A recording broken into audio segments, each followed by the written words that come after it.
on the challenges.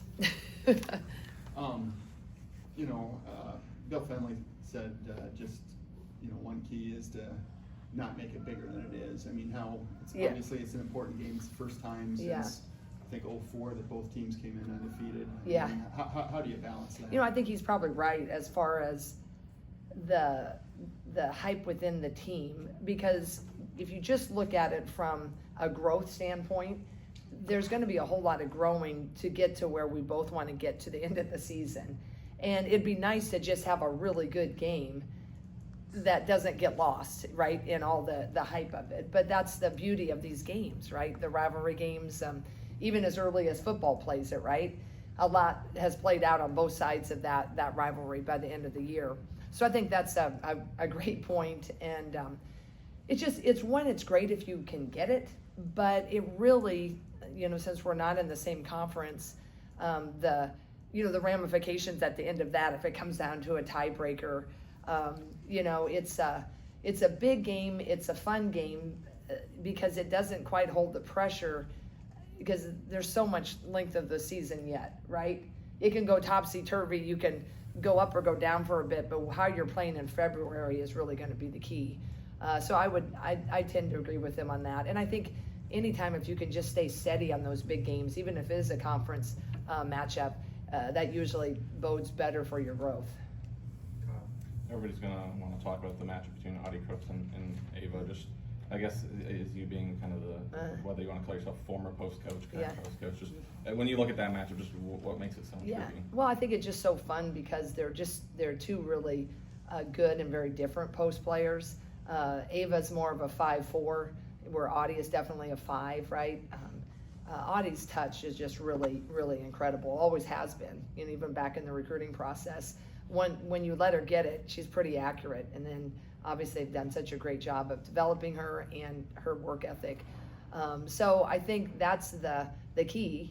She'll want to get it at that block, and if you let her touch it there, it's pretty hard to stop. So I think I think it's going to be a really great matchup. Ever since I've been watching Audie in college, though, I mean, she doesn't really have a bad game. I don't think anybody's really shut her down. So you got to just try to do the best you can and get the rebound when she does happen to miss, but pay a lot of attention to everybody else that can kill you. I think what makes Iowa State so intriguing is Audie is so good and is likely the face of them, and that is, right? But when she comes out of the game, they're still really good.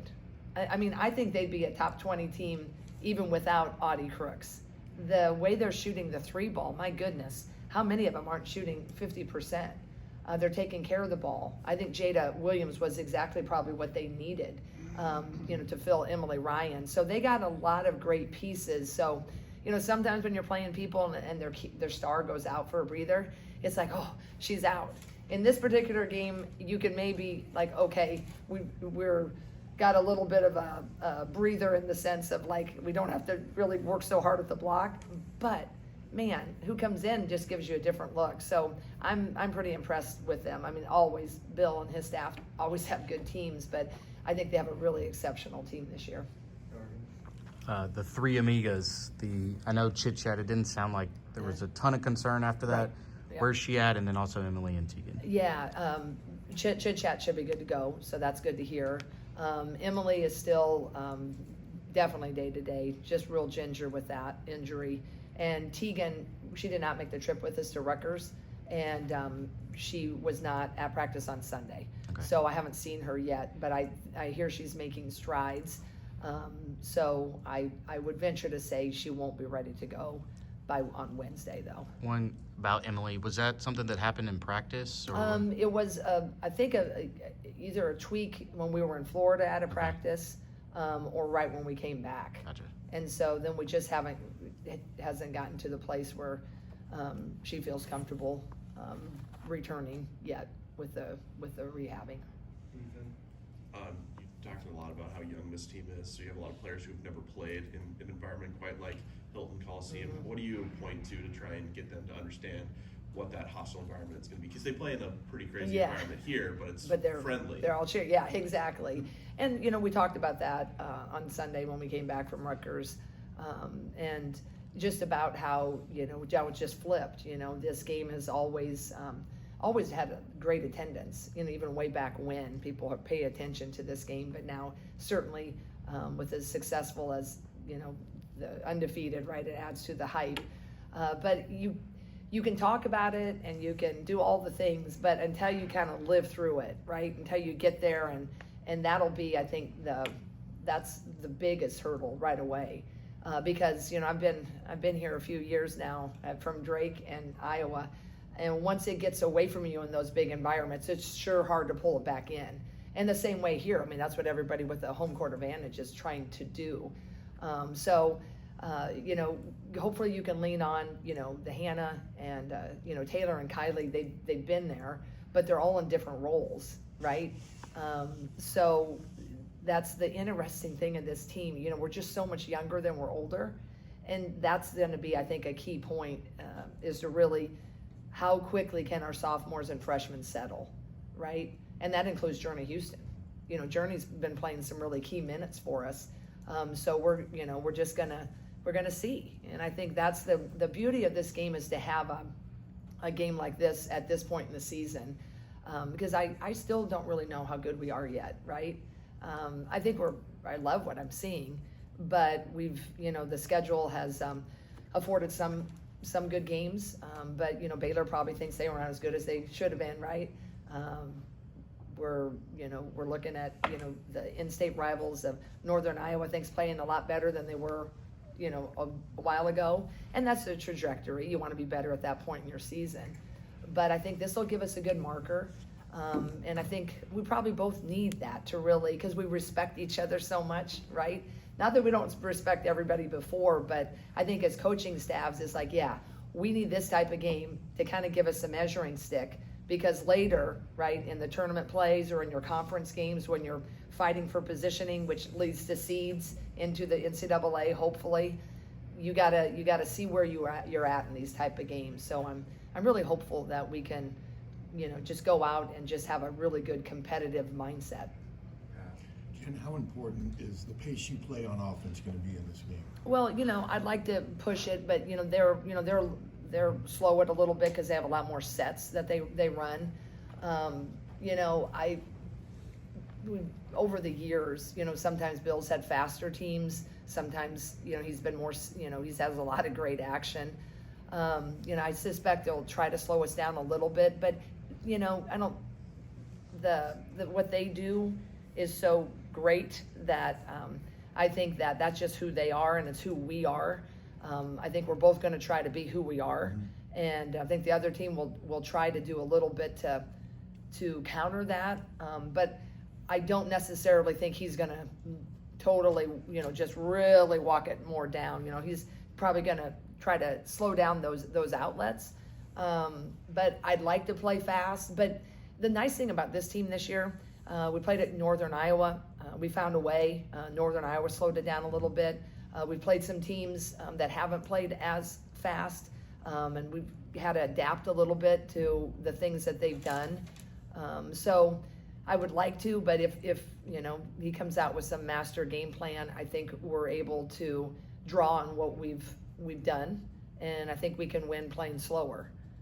But on paper, yeah, everybody knows we like to break, and so we're gonna continue to try to do that. But if they don't let us, I like the counters we have. I like the pieces, especially with Chit Chat being healthy. I like that. I think the unfortunate thing about her getting hurt is we were hitting a nice flow. Her confidence, was really. But now you sit out that long, and she's still a sophomore. Remember. So then even coming back into practice for that day or so, she'd missed a lot of reps. And then unfortunately we didn't get the Rutgers game. And now you're asking her to be like, oh, by the way, can you go perform really great in this, really hostile environment? But I still like that, she has a pretty good command of the offense, and, she's good at running the ship.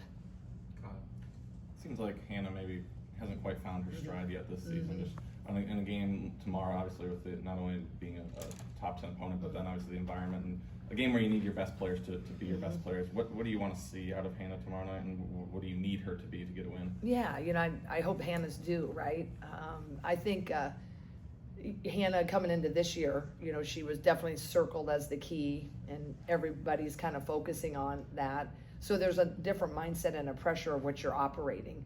And you can play a little tighter, you can play a little bit, you want it so much. Thankfully, the others have been rising. So I hope that, we've talked a lot about just kind of loosening that pressure, loosening, next play. But I do think that, she's going to have to, have a, start being a little bit more consistent.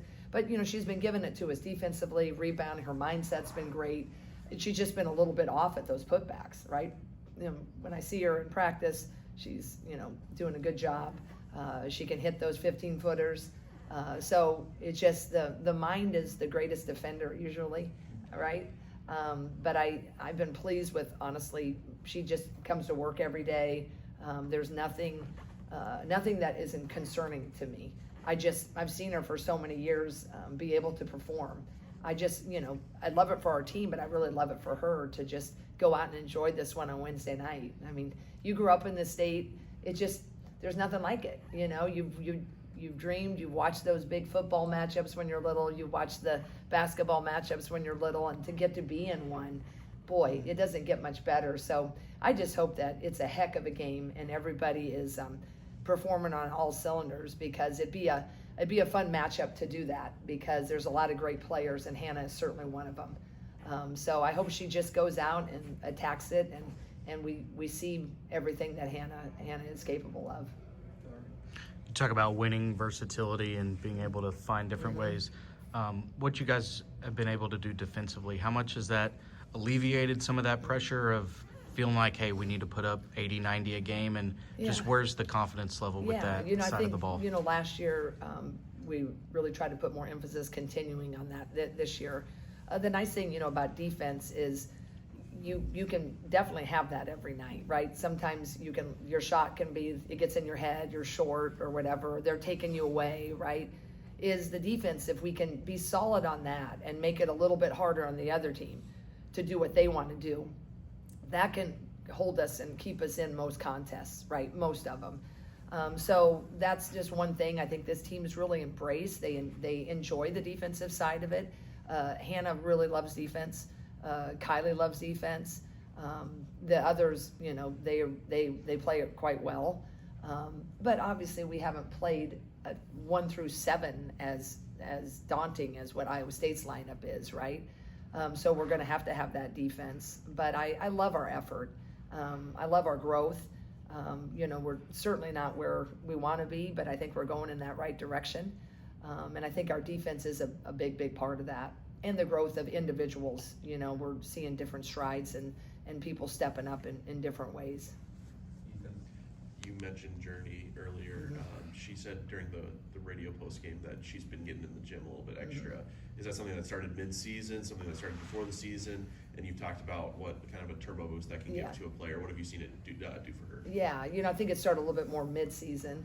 I think the interesting, when you look at the trajectories of players, what they're used to in high school and what they do comparatively, what really needs to be done, some of them can't really grasp it until they get into it. And then when they get into it, it's like, whoa, okay, this is what I need. And I was pleased to see her. She really embraced that to another level, right? And the first thing we had to kind of get her to understand how she's a 3-4, but maybe there's more opportunities right now, how she plays to spell Hannah. And so that had a little bit different footwork for her. But that kid, when she continues to mature, that motor is something you can't teach, and that just feel for the game. So getting her in the gym, and Sean Sullivan's been doing a really good job working with her. So I think that was more mid-season. I mean, they all did a good job in the summer, but I think they crank it up a notch when it's like, oh, wait a second, I got to be a little bit sharper here. I got to be more prepared here. So I've been really, really happy to see that. Obviously has a lot of returning pieces that you guys are familiar with. Their point guard, Jada Williams, is one of the new pieces, and you guys looked at her in the portal. Just is there any type of benefit of having gone through a full scout of her in the portal? So even one of their new players is someone that you do know a lot on. You know, I wouldn't say benefit, right? I mean, the portals is that's just such speed dating anyway, right? You can like go through and you're doing as fast as you can and looking at fits and so forth. But you know, Jada was a kid in high school everybody knew about. But I think, you know, she's just a really good player, dynamic. I just think it's a really great piece. You know, Jada's been, you know, through all the hype. You know, she's you know, highly recruited, high profile, understands all of it. And then this team, they've been together, these juniors, right? They've really been seasoned. So I think that's their biggest, on top of how great they are individually, they've lived through it. Where I think that's the advantage them in that sense, is that, you know, they've had some big wins, they've had some disappointments, that those things all galvanize you to kind of come into this season, and they're really wearing their really top ranking. And I think then adding a piece, especially you lose an Emily Ryan, right?